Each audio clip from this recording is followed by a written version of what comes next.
Gaz ver.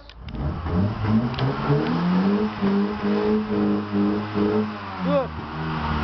Hafiften gaz ver, bırakalım.